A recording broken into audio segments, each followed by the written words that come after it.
Hello guys and welcome to the channel. Today I'm going to show you how you can remove the notification values like tabula ads or other great softwares from your Motorola Edge 40.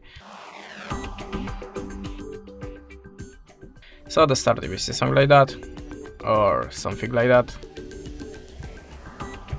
that means you have a notification software and you can try to remove it by two ways: system settings and antivirus app. So in the first method we have to open the settings, then go to the apps,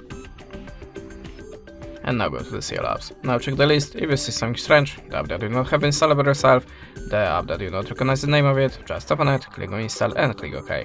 After that, go back to the app list and look for your web browser.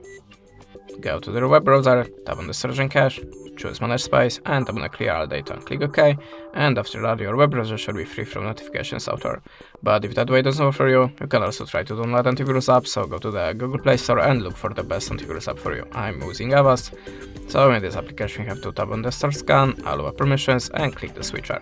Now go back to the app and always use the dupe scan. And after the scanning process, all of the unwanted software should be deleted from your phone.